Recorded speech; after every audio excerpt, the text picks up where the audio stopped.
All right, we are live.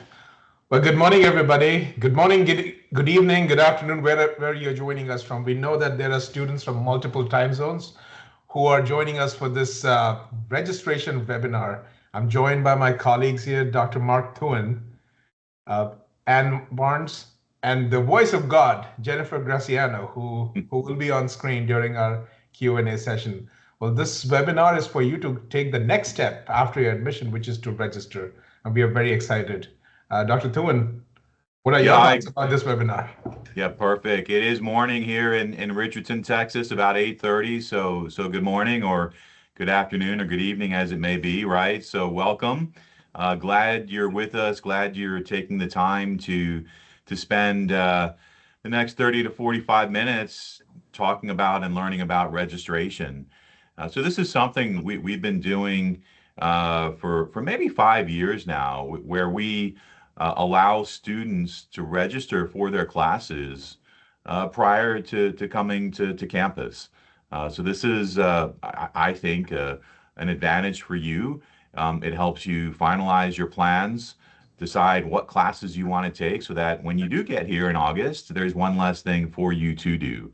So this is your time to think about and plan and decide what that first semester is going to look like. And our schedule of courses, and Ann will get into this, our schedule of courses will be going live shortly so that you'll be able to view and browse the timings, the instructors, the courses themselves. So make the most of it. Feel free to ask questions along the way.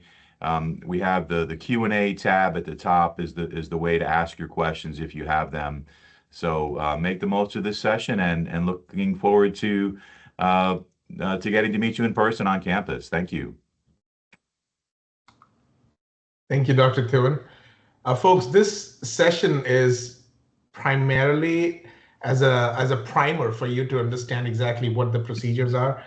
Through your interactions with your program directors, program staff, you've already had some idea. You might already be talking to folks who are already students here or alums who have graduated, and they might have given you some idea. But right now, our resident expert, Anne Barnes, who's our assistant director for the graduate advising, is going to take you through these steps, one step at a time in detail.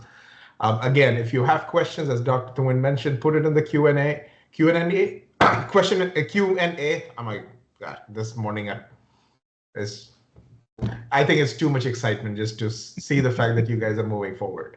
But you put those questions in, and there will be separate sessions, program-specific sessions that are planned for the next few days. We will share the details at the end of this presentation so that you can talk to your program directors as well, specifically about questions related to your programs.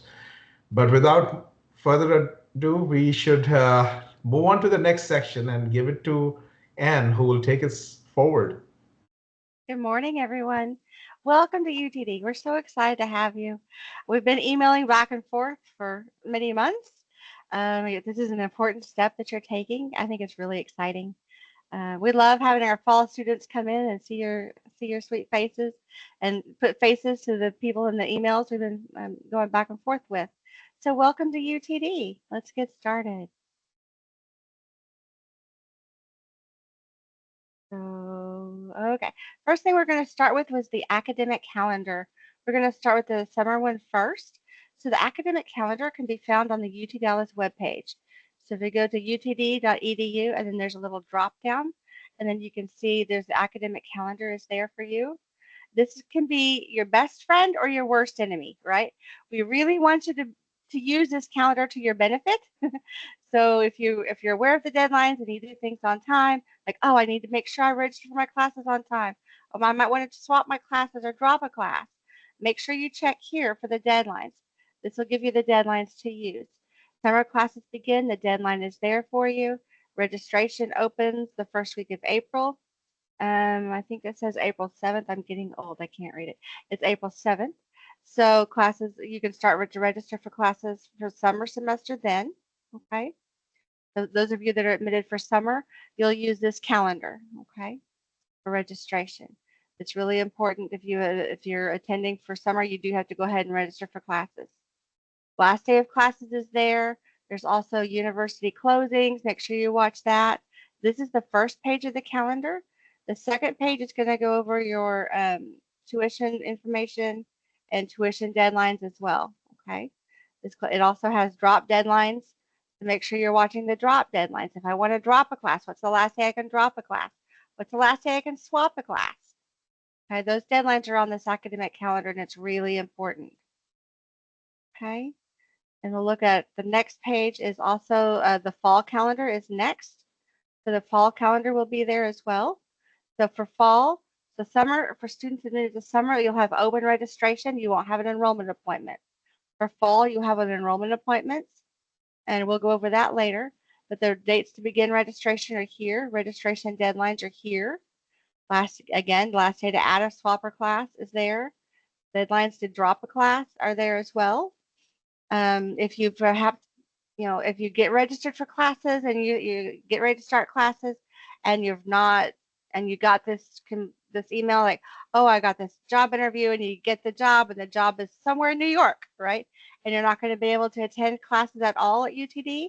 The second page has a second page of the academic calendar has a drop deadline, and you'll need to email us before you pack a box or do anything like that. Email your advising office and let us know, hey, I need to drop all my classes. What do I do? The deadline's on that academic calendar as well. Okay. So if you have any questions about the academic calendar, you can always email JSOM Grad Advising, and we'll be happy to help you. Excuse me. And I do have just something real quickly about the fall calendar. So if you're studying on an F-1 visa, F-1 student visa, right, you're able to arrive in the U.S. up to 30 days before the start of the semester. Correct. And so that fall date you see, August 25th, right? That's your date. That's your time. You can actually show up and start making plans on when you want to get to Dallas based on that specific date in time, that August 25th date. Absolutely. So just wanted to mention that. Thanks. And the sooner you arrive and get settled in, the better you'll be able to start your semester and get ready to go. So that's always, the sooner the better. Arriving late, it can be very, very difficult and tricky, especially if classes are full, you're not registered for classes, you need to find a place to live, you need to do all of these things to get settled for the semester. So of course, arriving earlier you're going to be your best bet. Okay. We'll go on to the next slide. Know your degree requirements. Everybody, we have a lot of different degree plans here. So make sure you know your degree plan. The master's degrees are 36 credit hours. Some of them require an internship. Some of them have capstone courses. So be aware of your degree plan. Your degree plan can be found on the JSOM programs page, and it's here in the catalog. The catalog is going to be your contract with the university because you're starting in fall 25, and that's going to be your catalog year. So the fall catalog will not come out until probably May or June. So we'll update that online. It'll be updated on the UTD webpage at that point. You'll need to check that and make sure you meet the requirements. Now the catalog for summer, you're going to be on the fall 24 catalog, and that's already posted.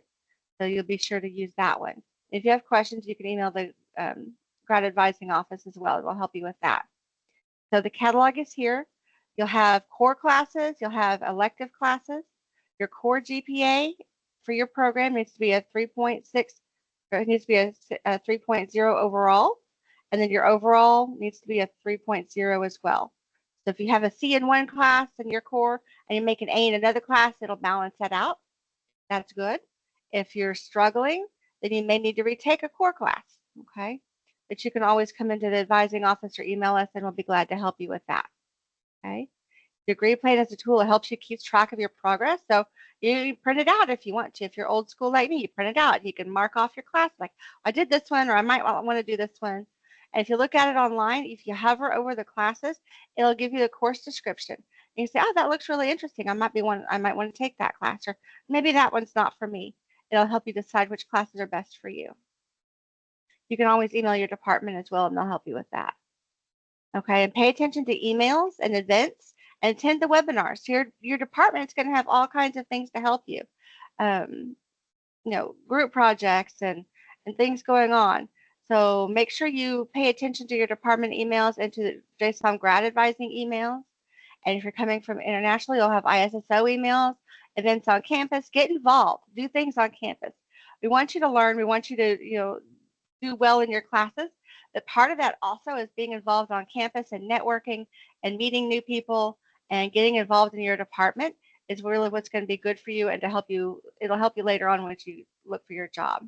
Okay. So watch your emails.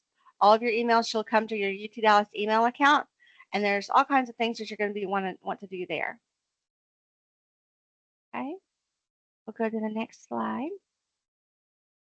Galaxy. So you're going to start to register for classes.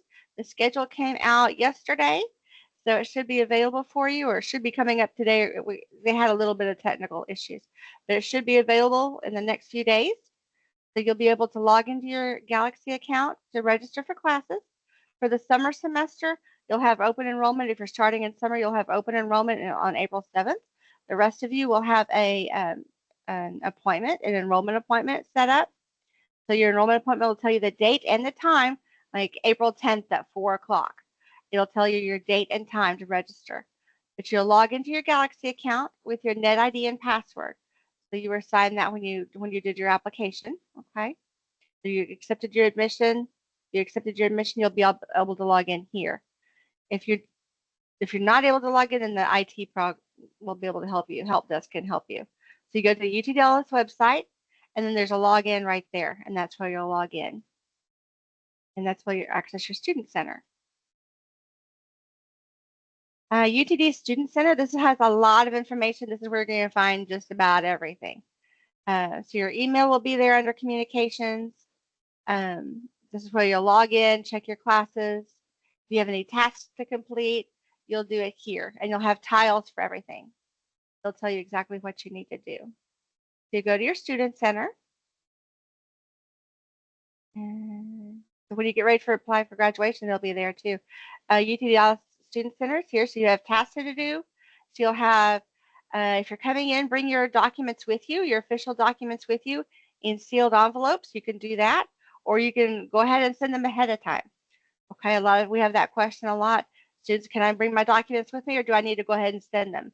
If you're going to send official documents as soon as possible, please do that, and that will be on your tasks on your to-do list. Okay, and there'll be holds to do as well. Completing any agreements or any checklist items, everything will be there. So this little thing will tell you, hey, there's something I need to complete. So make sure you do all of your tasks as soon as possible. And you can start doing those now. Okay, you don't need to wait on those. Okay, next slide. UT Dallas Student Center. So manage your classes. This is really important. This is where you're going to view your schedule planner and start to register your classes, how to add and swap a class. There are guidelines and instructions on the UT Dallas webpage under the registrars, and then under the JSOM grad advising as well. You'll be able to search for your classes, exam schedules, and we'll go over how to swap and add your classes as well, and view your current classes. So this is really important. Make sure you really stay on top of it. Okay. Registration. So for summer semester, students starting in summer, we want you to be aware that summer is full-time at the graduate level is 6 credit hours, which is 2 classes for the summer. So we don't recommend any more than 2 classes. As part of your degree plan, the class MAS 6102 is required your first semester. So that will be 1 credit hour. That class does not count towards your 36 credit hours. It does count towards your cumulative GPA. So make sure you do that. Okay. So, and for fall and international students, 9 credit hours is full time at the graduate level. So you need 3 classes plus MAS 6102, which would be 10 hours. You can take 12 hours if you want to, but it's a very heavy schedule. We do not recommend that anybody take any more than 12 hours in the fall semester. Summer semester, 6 credit hours is a very heavy load. If you take 3 classes in the summer, we really do not recommend it. So you can take the MAS 6102 and your 2 classes, and that should be fine. Okay? But we do not recommend that you take 9 credit hours in the summer. It's just really too much. Okay? Registration business conducted through your UTD email account. So always use your UTD email account. We'll never email you from Hotmail, or if you email us from Hotmail or your Gmail account or anything like that, we're not going to be able to use those because that doesn't verify you as a UTD student. Your UT Dallas email account verifies you as a student. Okay? So always use that one. Keep your UTD ID safe. When you're emailing us, use your net ID. Don't send your UT Dallas email ID.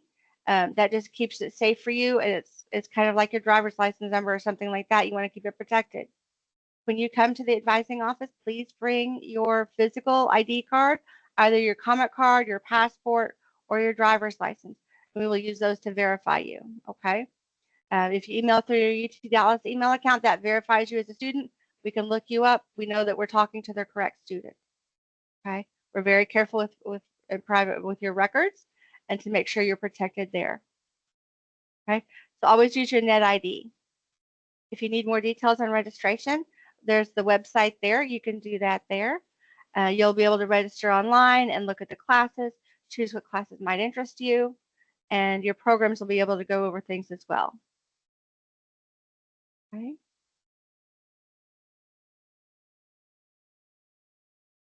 Registration. Any final thoughts? Okay. You'll be able to register online. Please register online before you get here. So as soon as your appointments are open for summer April 7th, and your enrollment appointments for fall, you can register online. Please go ahead and register. So registration, you're going to have time to register for classes, but then also make sure at the graduate level that for fall, you'll be limited to 13 credit hours. So that's, again, to keep you from registering for too many classes and to make sure we have sections available for all students. We do not recommend any more than 13 credit hours for the fall and 7 for the summer with your MAS 6102, of course. Okay, next slide. Something to add here, that Sure. registration appointment that you see on Orion, it would be a 10-minute window. It doesn't mean that you have to register within those 10 minutes. Correct. It just tells you that's when your appointment begins. Yep. And then it will go all the way until the start of the semester, the dates that are mentioned in the academic calendar. Correct. You might have a certain appointment, somebody else that you know might have a different appointment. These appointments are very randomly distributed. This is just to ensure that not everybody is able to register at the very same moment. Students who are graduating are prioritized first so that they can get the classes, and then the ones who are new students like yourself, they might have later appointments. But please remember that students like yourself are also taking courses that may not be taken by a graduating student. So you will have a lot of courses and sections in those courses that are for you only. So even if you have a later appointment, it's not to your disadvantage. It's just the way the university functions in terms of distributing those appointments. So that 10-minute window is when you get started. Yeah, absolutely. And there's plenty of sections available, and there's so many classes to choose from. So I think everybody's going to find a class. If it's not the class that I really wanted this professor at this time, why can't I have it? Look at other things. There might be other opportunities that you're not looking at because you're focused on one professor and one specific class. There's so many options. There might be something you might find better that you like even better. You may not even know it till you get into the class. So I think that's important too. So there's a lot to choose from, but follow your degree plan to make sure you're meeting requirements as well. And if you have questions, we're here to help you and answer those as well. Okay, next slide. Program-specific webinars. So all of your programs are going to have their own webinars to help you go through the degree plan and make sure everything matches up and answer your questions for your degree plan. So those are listed there with the dates and the contacts for your programs too. Please reach out to your programs.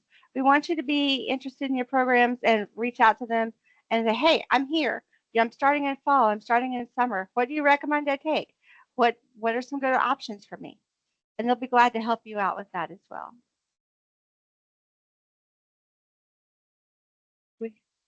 Any questions? I know you've got questions. There's got to be questions, right? What questions do we have? We have a question in the chat. It says, hi, man, what's the deadline for registration for fall term for international students? So international students and domestic students have the same deadlines, and those deadlines are on the academic calendar for you. Okay, so we want to look at the calendar again so everybody can see it, and we'll take a look at that.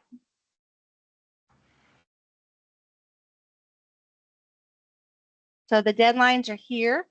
Registration begins, then late registration deadlines. The regular registration ends here, and then the late registration after this deadline is a late registration.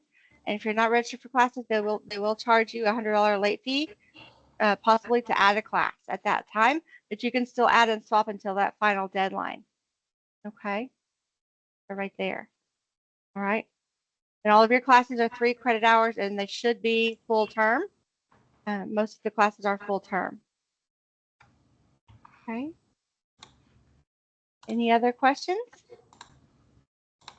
Yes, we have one more in the chat, and it says, "Good morning. I'm starting in summer. My question is, given that I'm starting in summer and I have the mandatory 1 credit course, does it mean I have to do 7 to meet the requirements?"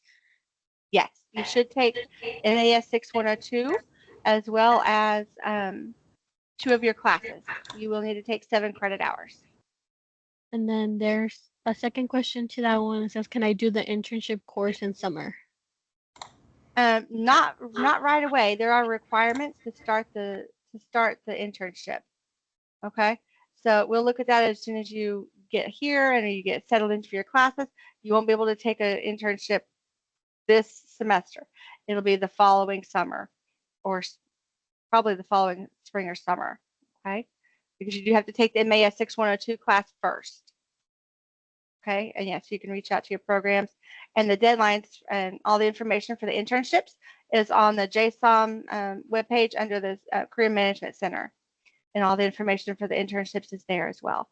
But yeah, when you get into your program and you get started and you've taken your classes, you've met the prerequisites for to take an internship, yes, you can absolutely find your internship and follow the instructions, and we'll help you get it registered for it.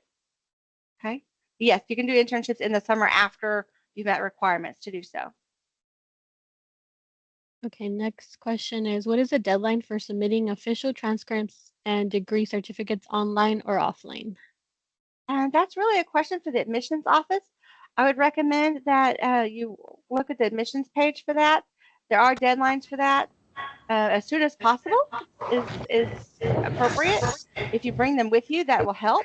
If you bring official documents with you, that will help. But you can reach out to the admissions office, and they will absolutely help you with those deadlines. And just to add there, yes, you should try to send them as soon as possible. We also posted a link to how you can submit your documents.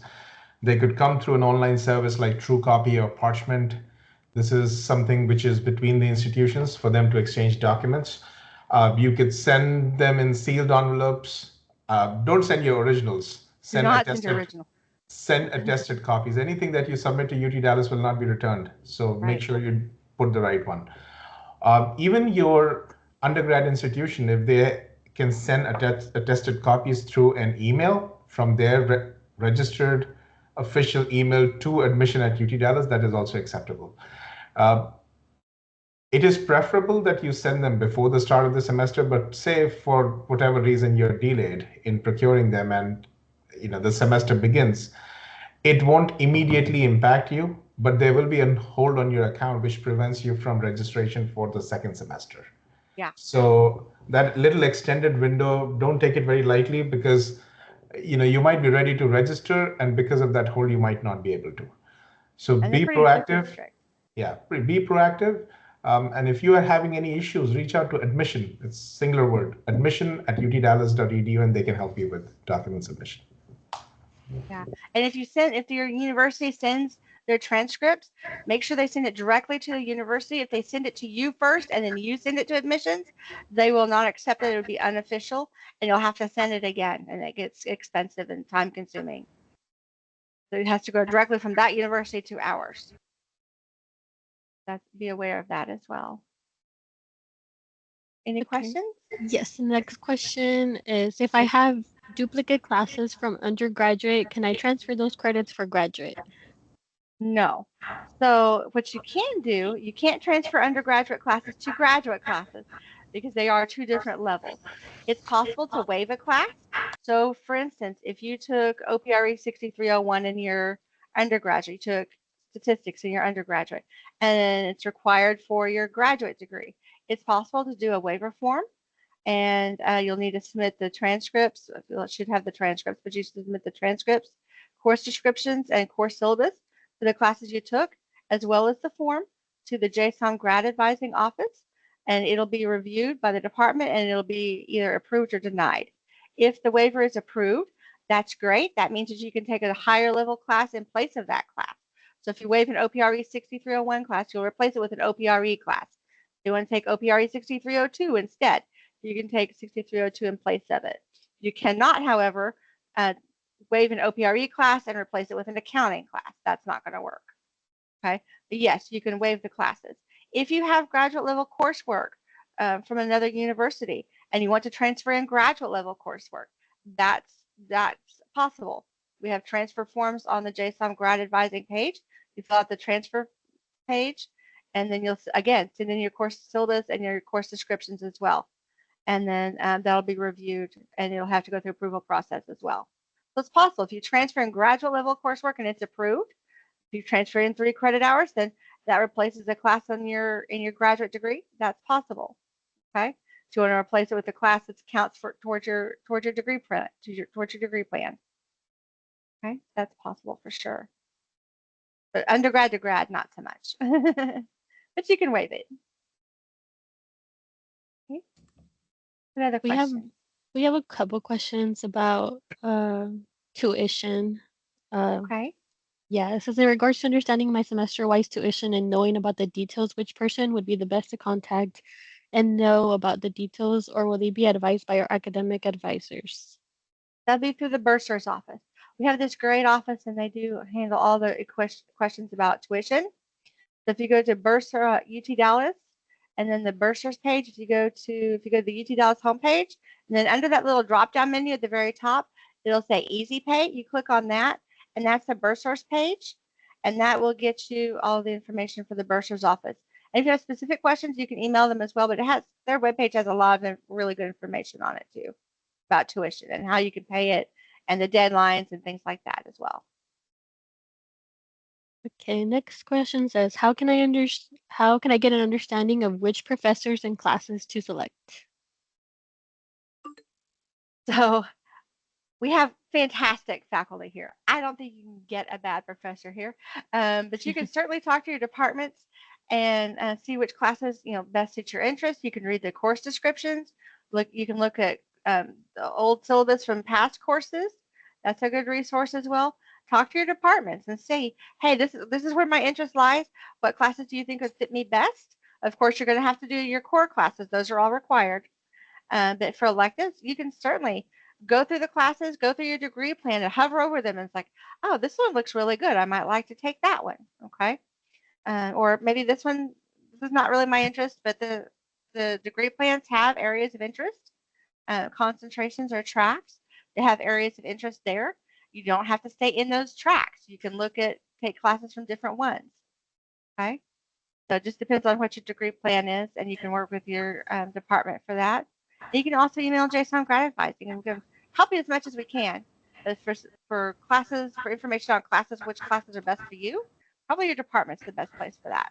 Yeah. And just to add a little bit to that as well, we have a website called Coursebook, and it's a read-only website, so you can't register on the website on Coursebook, but it does have a lot of very useful information, and it's very easy to search Coursebook to find what you're looking for, and so you can find syllabi, you can find the resume of the instructor, the CV of the instructor teaching each class, so you can look at their experience. You can just see where the room is located that the class is being taught in, right? So it's it's a really nice shorthand way to find information about courses. The fall 25 schedule hasn't gone live yet, hasn't been published, the course book just yet. but it will very soon. And do you know when the deadline for or when it will be published? I believe it's Monday of next week, right? It may be Yes, Monday. Monday. So Monday of next week, you'll be able to go in, and I'll put this as a URL as well, because it is something, I use every day just about. I think most of us here on campus use it every day. It's a wonderful resource, easy to find things, makes life easier. Absolutely. And one thing about our instructors is, see, you might be talking to current students or alums or a lot of different folks, asking them this question, who to take for a certain course. As Dr. Thun mentioned, Coursebook has their resumes as well that you can read through, figure out what their profiles are. See, depending on who you're talking to also matters. So don't just take somebody's advice blindly that, Professor A is good or Professor B is not so good. Because remember, there is a very stringent process that is in place to hire these faculty members to teach at the university. And they go through multiple levels of interviews, which has a committee set up to really interview those folks, vet them, and then bring them to our classes so that they can teach you. So there is a very thorough process, which means that we only make sure that quality instructors are in those classes teaching these courses. They are subject matter experts in their areas.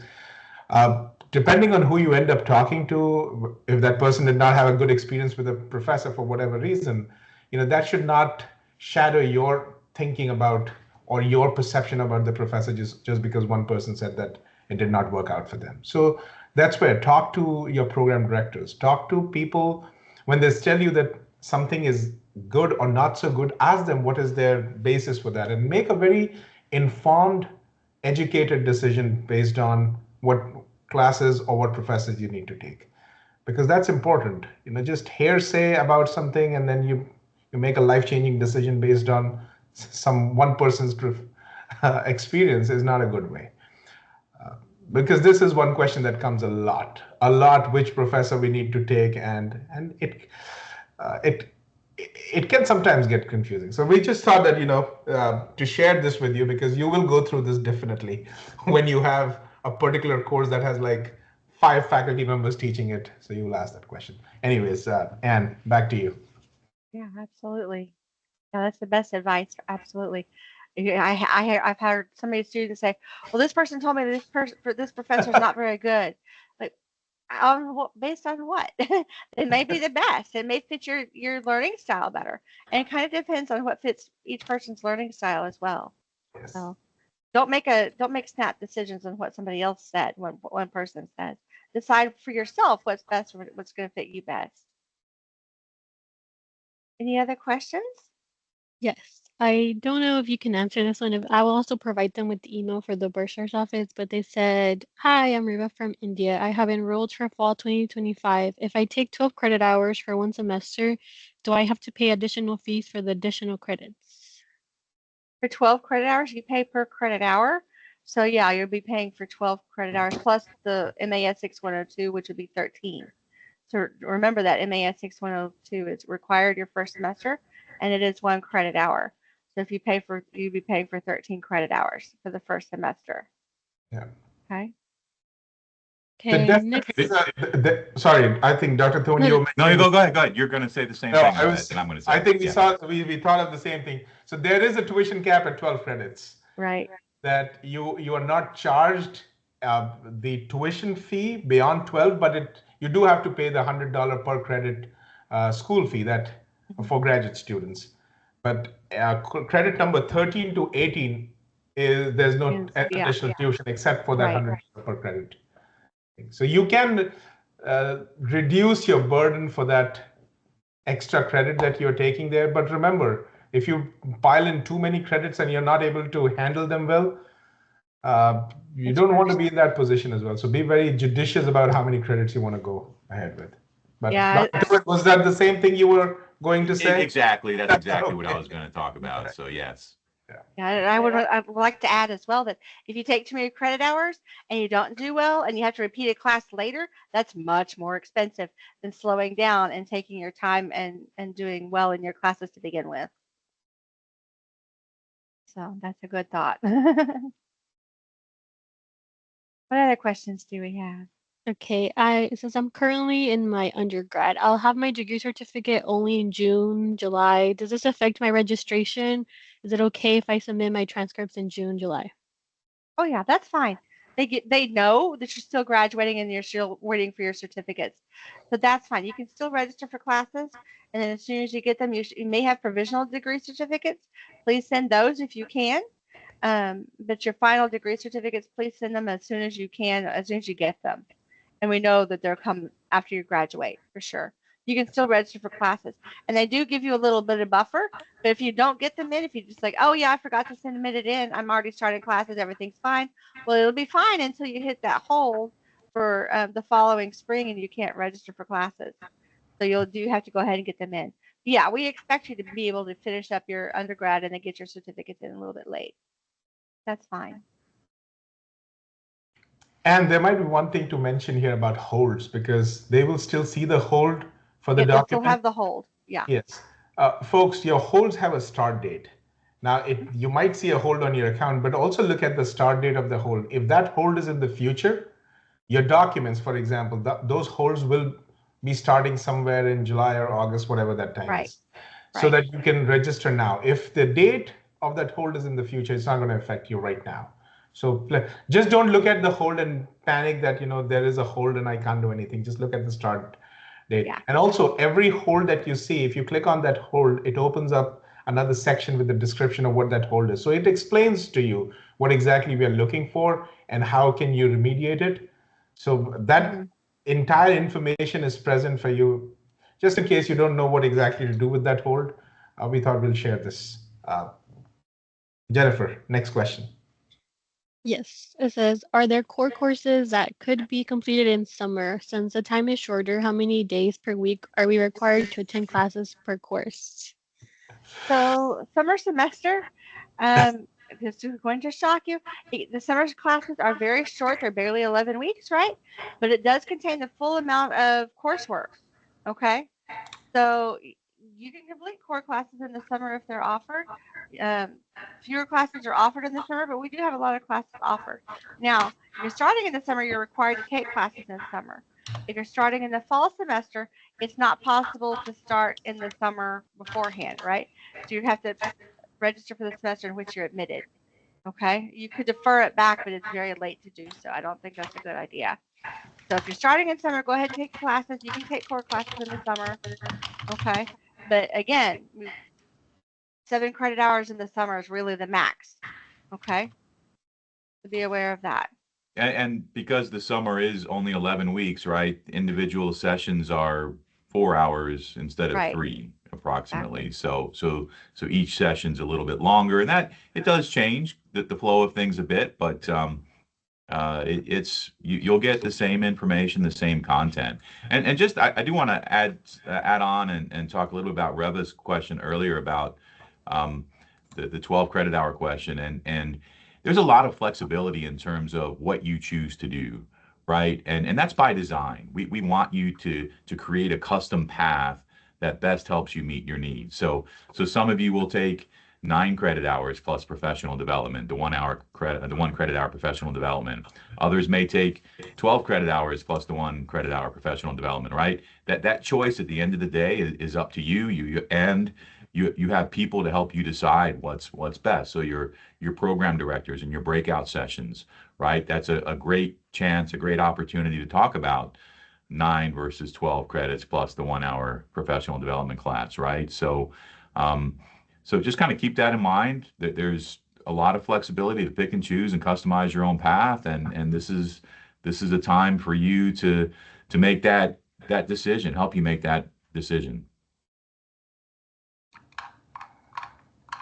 Absolutely. And the summer classes also contain the same content as a full semester class. So even though the semester is shorter, the classes are more intense. So if you miss a class in the summer, like, I'll go next Monday, it's fine. Well, you've actually missed a week's worth of class. So it could really hurt you. So be aware that summer classes are a little bit more involved because they're shorter. The time frame to complete them is shorter. Okay, next question says, where can I find information about the courses so I can register for classes? So the schedule will come out next Monday. So be aware of that. It'll be out for you to see there.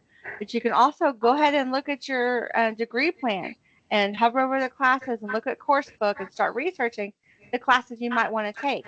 And then when the schedule is posted, then you can go ahead and say, oh yeah, this is the date and time. Oh yeah, there's that class I was really interested in taking. I might want to do that one.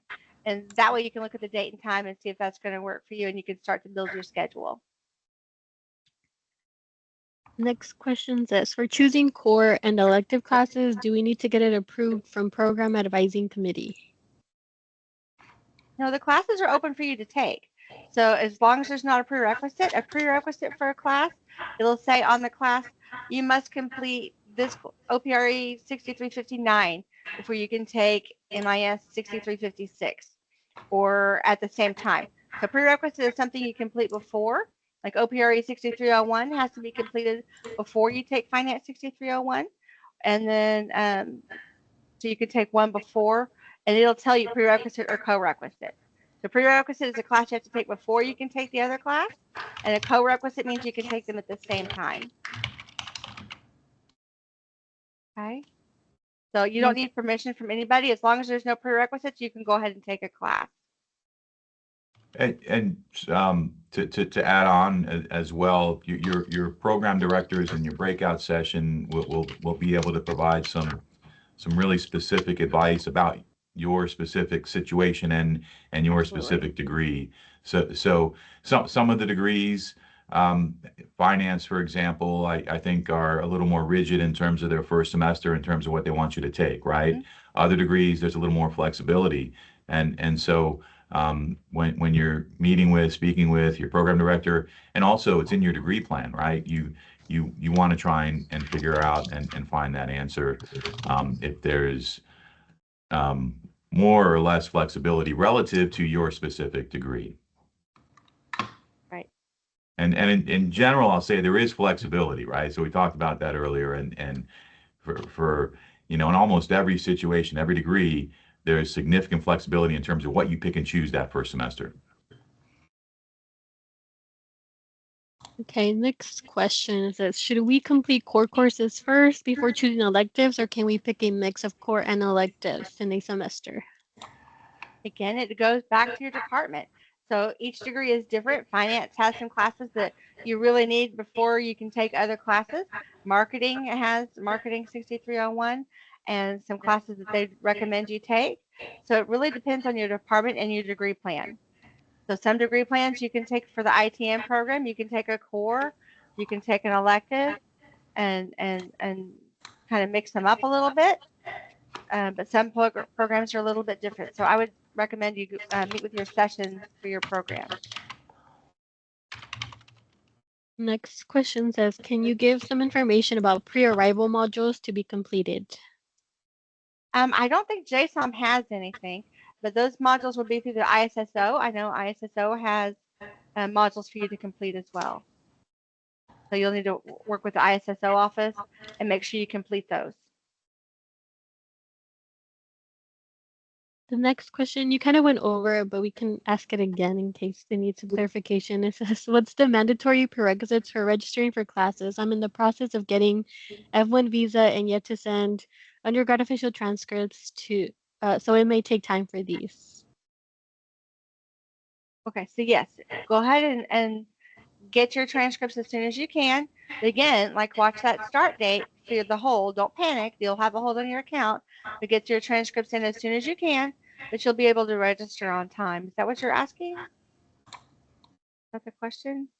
I think what they're asking is if there are a set of steps they need to follow before they can start registering. Now, since you mentioned your F-1 visa and the fact that you're sending your transcripts, these are things which are independent as of now from your registration. Absolutely. Because your registration, whatever holds are there on your account, specifically with regards to TB test or your documents, they're all pushed to a future date. So they're not going to impact you right now. But your registration window will open in the next few days. That will allow you to register. Parallelly, you're getting your F-1 visa. Parallelly, you're going to submit your documents. So they are not necessarily going to impact your ability to register. You can start registering right away. In fact, that's where go to Orion, check your enrollment appointment there, and that will give you the exact time, date and time when your registration begins. And from that time, you can start registering for classes. But do attend the program specific webinar because you might want to know what courses you need to go for, what are recommended courses for the first semester, depending on your degree program. And that information is critical for you to begin your registration.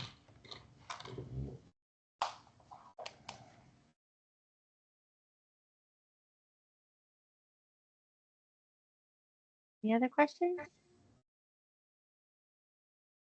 Yes. Somebody asked about the program webinars, how to join these. You can either email them, but I also provided a list on the Q&A with all the join links in case you want to just save that for later, but you can always contact your program for that too.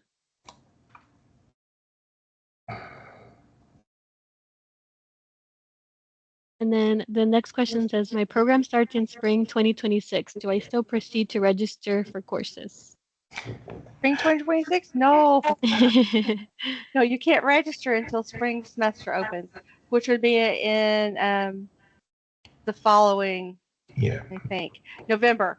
November. Spring Yes. semester starts in November, the first week of November. So no, you're not going to be able to register for spring yet. And we'll have another webinar for spring, so please attend that one. Yes. And then next question says, what is the duration of one semester? 16 weeks is the duration of the semester. So it's, yeah, so it'll be from August through December. Yeah, and that academic calendar had Yep, the it has the specific date. dates. So August 25th was the start, and it's mid-December usually for the Yep. finish. And so if you're making plans, this is really an important document to consider. There's also a week off for Thanksgiving. So we have Thanksgiving here. So that's third week in November, give or take, fourth week in November, and the dates are listed here as well, so you can see when the university might be closed. It looks like it's actually just cut off down at the bottom there, but we do have holidays. So Labor Day, September 1st is a holiday, and so on. And you can see we have no classes on that day, and the university is closed on that day as well. Thanksgiving's a lot of fun. You'll love it. Yes. We Yes. decorate and have a good time. It's fun. And watch football. So fall and spring semesters are 16 weeks long. Our summer is 11. 11 weeks, yeah.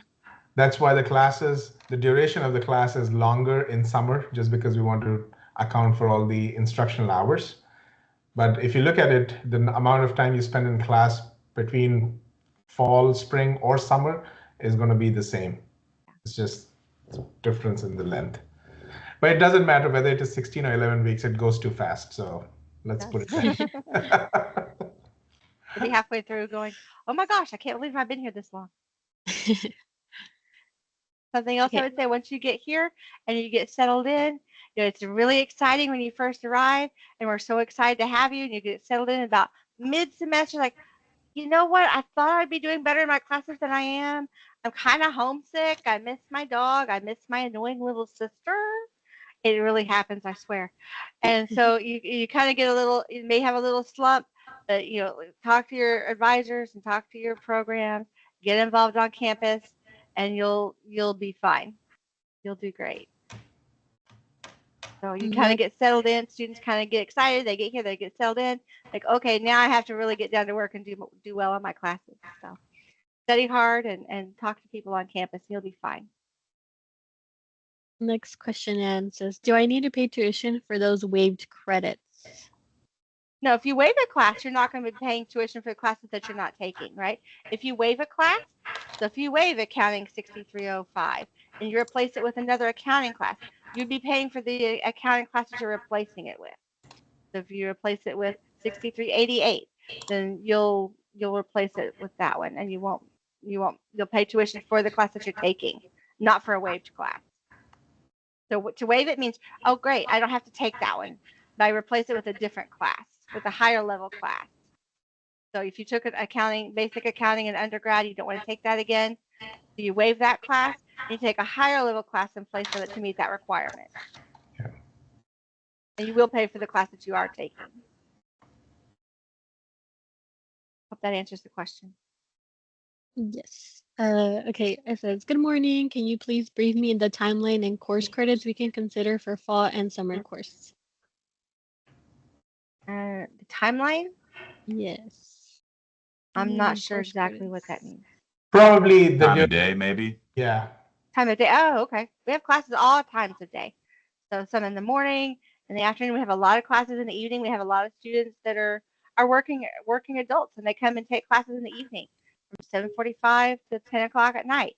So, and there's classes during the day as well. There's classes on Fridays.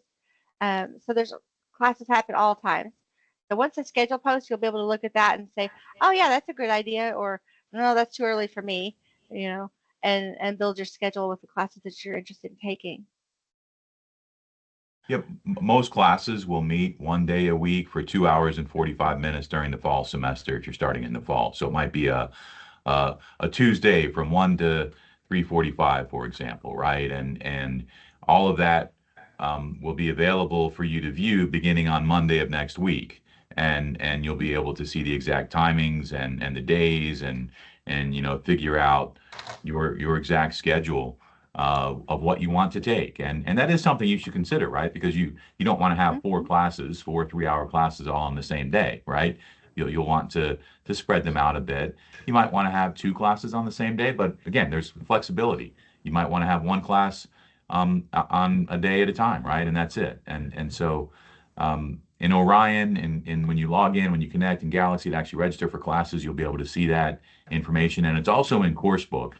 So Coursebook is that, again, it's a read-only, view-only type website, so you can't actually register for classes in Coursebook, but it's a really shorthand, easy way to find information about the timing of classes and different options you might have.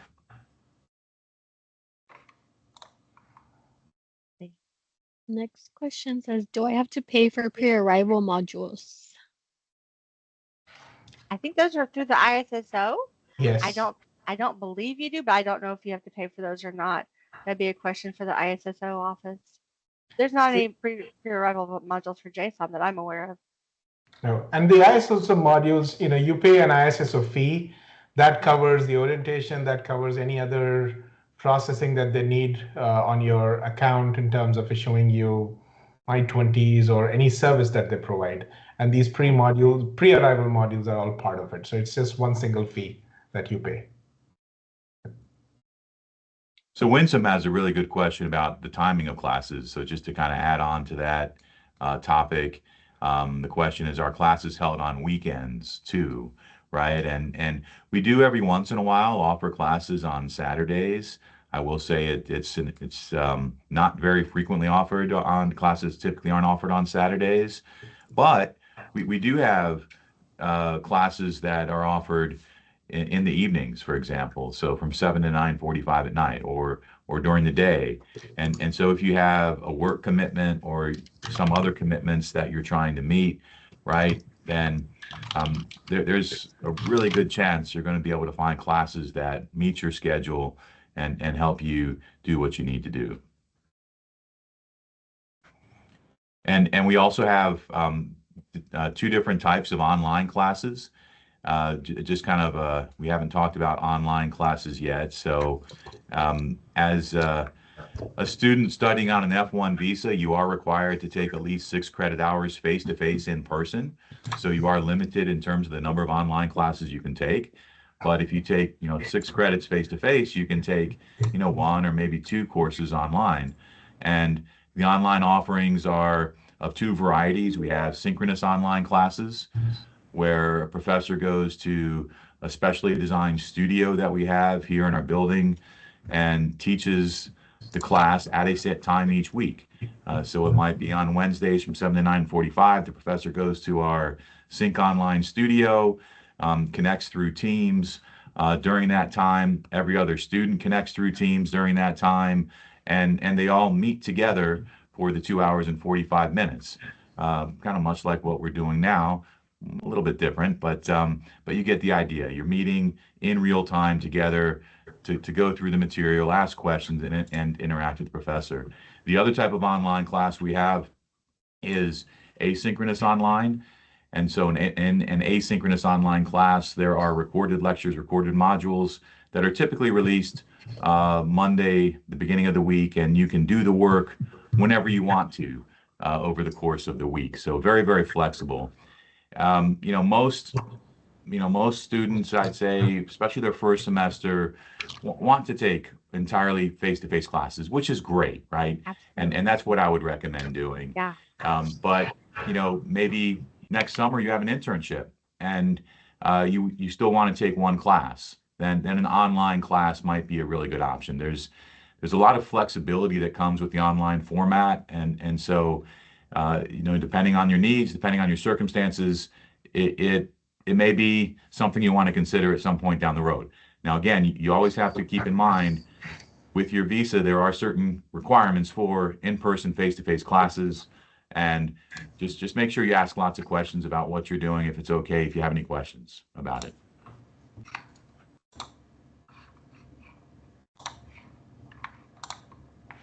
Okay, and there's also a question that says, who should I contact if we want to understand what courses to pick? Okay, again, the classes are going to be up to you and yours to choose, but your programs, your departments will be the best place to say, hey, these classes might be beneficial to you, or what are your interests, and they can help you with deciding the classes. But the classes are going to be up to you. So that's arranged to you that you have the ability to choose what's going to fit your career path and what's interest to you. So we have a lot of people say, well, my friend said I should do this. My friend said I should do that. Well, what's what are your what are your career goals? At the end of the day, what do you want to be doing? And then use this as a path to get there. Okay. So choose your classes on that and your interests. You want to choose something that you're going to be interested in doing and that you're going to enjoy doing. So if you take a class like, I didn't really like that one, like, well, that's not where your interest lies. You can choose something else. But your department heads will be able to help you with that as well and help you figure out what's best for you. But at the end of the day, the choice is yours, and we want you to choose what's helpful for you. As long as you're on your degree plan, make sure you go through your degree plan and use those classes there as your tools. There's also questions as for those who got scholarships, the deadline for registration is June 1st, right? For the summer or for the fall? I'm not aware of the This is deadline for for fall. that. I think this is for fall. So yes, Fall. anybody who has received a scholarship must enroll by June 1st. That's a strict deadline. Your scholarship is dependent on that. If you're not enrolled in classes by then, we'll automatically just revoke your scholarship. So please be aware of it. And there is a lot of time between now and that deadline for you to register. Ask questions if you're confused about anything. Don't leave it for the last minute. Please do not. We've had that happen in the past. It's really awful. There have been a couple questions about payment deadlines as well, and the second page of the academic calendar has details Deadlines. about deadlines for payments. And I pasted a link. I posted a link in the chat window there if you're interested in taking a look at it. Yeah, that second page is really helpful.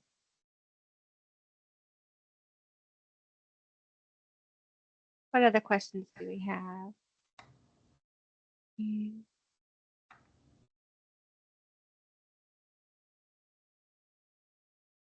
Yeah, a lot of these are about tuition fee structure, The bursars fees for page has a ISSO. great. Oh yeah. The bursar's office has a great breakdown of variable and guaranteed tuition, and they have a really great website to help you look and see how much it's going to cost per semester and what the fees are as well for graduate fees. Someone asked about the recording for this webinar. We're going to put it up on our YouTube channel. Okay. fees for ISSO, I think it just goes into your normal fee structure, but that's probably a question for the ISSO office or the bursar's office. The next question says the course registration starts on Monday the 31st. When is the deadline to register? So registration does not start Monday the 31st. Again, the academic calendar is going to be your best friend.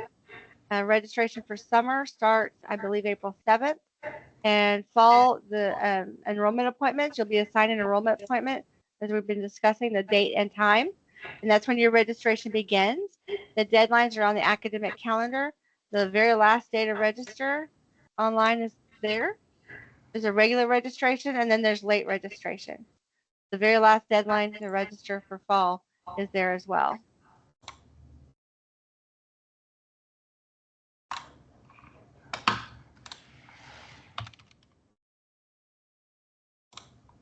Any other questions? They said, when will scholarships be opened for spring 2026? So we would be opening that somewhere towards the end of July, mid-July to end of July at that point of time. And when we open that, we'll send you an email to all the students that are admitted. They will get an email from us telling them that the portal is available for applications, and you will have to apply for scholarships.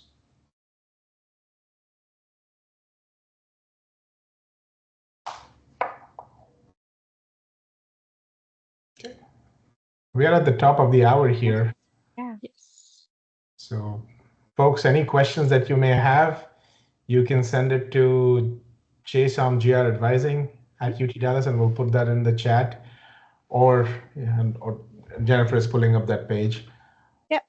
Or just, this is a good email. You can also contact your program director, program managers, because they are, again, subject matter experts for your degree programs. But the advising team, between them, the advising team, or just simply jindal.utdallas.edu, we can answer your questions. We have fantastic advisors. They're all waiting to meet you. Been emailing back and forth. They're excited for you to get here. So feel free to email and let us know how you're doing, and say howdy in the hall. Here in Texas, we say howdy. Make sure you say hi. I saw the webinar, or hi, I've been emailing you. And like, oh, great, we're so glad to see you. Let us know that you're here when you arrive, for sure. Yep. Look forward to meeting everyone in person in August. Absolutely. And you know, again, you have just a tremendous amount of resources to draw from. So if you have questions, ask away. And I think you'll find that everyone here is extremely helpful, extremely friendly, and we want to make your onboarding as smooth as possible and get you started on the right foot. So I look forward to seeing you all soon in person. Absolutely. Yeah. All the best, everybody. Bye-bye. Thank you so much. Bye. Bye, everyone.